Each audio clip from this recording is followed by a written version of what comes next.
찬미 예수님, 흥부와 놀부가 죽어 하느님 앞에 같이 나아가 심판을 받게 되었다고 합니다. 하느님께서 먼저 흥부에게 물었습니다. 너는 살아서 나쁜 짓을 몇 번 했느냐? 예, 저는 나쁜 짓을 3번 했습니다. 하느님께서 옆에 있는 시종들에게 말했습니다. 여봐라, 바늘로 3번 찔러라. 이 광경을 뒤에서 보고 있던 놀부는 어떻게 대답해야 할지 혼자 머리를 굴렸습니다. 하느님께서 이번에는 놀부에게 물었습니다. 너는 살아서 나쁜 짓을 몇 번 했느냐? 한참 생각한 끝에 놀부가 대답했습니다. 예, 저는 나쁜 짓을 수도 없이 많이 했습니다. 설마 하니 바늘로 수만 번 찌르랴 생각했던 것입니다. 하느님께서 시종들에게 말씀하셨습니다. 여봐라, 저놈을 재봉틀로 박아라. 지난 시간에는 신약 성경에 나타난 죽음을 살펴보았습니다. 신약 성경은 예수 그리스도의 죽음을 중심으로 인간의 죽음을 생각합니다.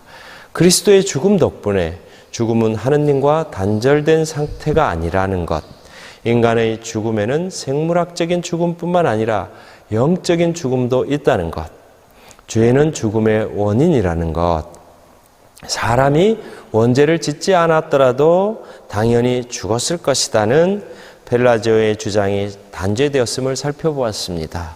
오늘은 죽음에 관한 교회의 가르침을 살펴보겠습니다. 가톨릭 교회는 전통적으로 사말을 이야기합니다. 사말이란 4가지 끝에 관한 문제라는 뜻입니다. 죽음, 심판, 천당, 지옥이 사말입니다. 이것은 사람이 결국에는 죽어야 하고 심판을 받아야 하고 천당이나 지옥으로 간다는 것을 깨우쳐 줍니다. 다른 사람의 죽음을 목격하면서 우리는 죽음이 관계의 파괴라고 생각합니다. 살아있는 사람들은 어떤 사람이 죽었다는 것을 알았을 때 주군이의 부재를 느낍니다. 그 사람이 없어져 버렸고 우리를 떠나버렸으며 그래서 그 사람과 살아있는 사람들의 관계가 파괴되었다고 생각합니다. 그러나 죽음은 관계의 파괴가 아니라 관계의 변화입니다. 죽은 사람과 우리의 관계는 완전히 끊어지는 것이 아니라 다른 새로운 관계로 맺어집니다. 죽음에 대한 교회의 공식적인 가르침은 다음 3가지로 요약될 수 있습니다. 첫째, 죽음은 죄의 결과다. 이것은 인간 영육의 일치를 강조하는 명제입니다. 죽음은 자연적 현상도 아니고 당연한 것도 아닙니다. 교회는 로마서 5장을 바탕으로 죽음과 죄의 연관성을 가르쳤습니다. 한 사람을 통하여 죄가 세상에 들어왔고 죄를 통하여 죽음이 들어왔듯이 또한 이렇게 모두 죄를 지었으므로 모든 사람에게 죽음이 미치게 되었습니다. 로마서 5장 12절의 말씀입니다. 16세기 트리엔트 공회는 원죄 문제를 다룰 때 죽음을 죄의 결과라고 가르쳤습니다. 그러므로 죄와 연관되지 않은 죽음을 우리는 상상할 수 없습니다. 이처럼 죄와 죽음을 연결시킬 때 잊지 말아야 할 것은 하느님께서 우리의 죽음을 원치 않는 것처럼 우리의 죄도 원치 않는다는 사실입니다. 둘째, 모든 사람은 죽는다. 모든 사람이 죄를 범했으니까 모든 사람이 죽게 된다는 것입니다.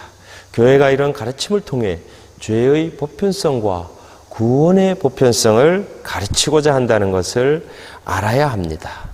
모든 사람이 죽는다는 죽음의 보편성은 모든 사람이 죄를 지었다는 죄의 보편성을 말해줍니다. 그리고 죄의 보편성은 모든 사람이 그리스도의 구원을 받아야 한다는 구원의 보편성과 연관된다는 것을 잊지 말아야 합니다. 셋째, 인간이 죽으면 회개할 수 없고 더는 공로를 세울 수 없다. 3세기의 대신학자 오리제네스는 죄인들이 죽더라도 죽은 뒤에 회개할 수 있고 충분한 보석을 받은 다음에 의인들과 함께 영생을 누린다고 주장했는데 이 주장은 단죄되었습니다. 이런 주장은 인간의 책임성을 과소평가하는 것인데 동방교회에서는 이런 사상이 오랫동안 풍미했습니다. 그러나 교회는 성경을 따라 특별히 고린도후서 5장 10절의 근거에 사람은 지상에서 한 행실에 따라 심판을 받는다고 가르칩니다. 이것은 인간의 책임성을 상기시키는 교리입니다. 일단 죽으면 각 사람의 상태는 변하지 않습니다. 더 악하게 될 수도 없고 더 선하게 될 수도 없다는 것입니다. 그리고 일단 죽은 다음에는 공로를 세울 수 없다는 가르침은 죽음이 인생의 결산임을 뜻합니다. 인생의 결산은 곧 인생의 완성이며 우리의 죽음은 죽음을 당하신 그리스도를 따라가는 길이 됩니다. 그래서 우리의 죽음은 그리스도와 만나는 길이고 영생으로 들어가는 관문입니다. 이상으로 죽음에 관한 교회의 가르침을 살펴보았고 다음 시간에는 천당이 무엇인지 그리고 천당에 관한 교회의 가르침을 살펴보겠습니다.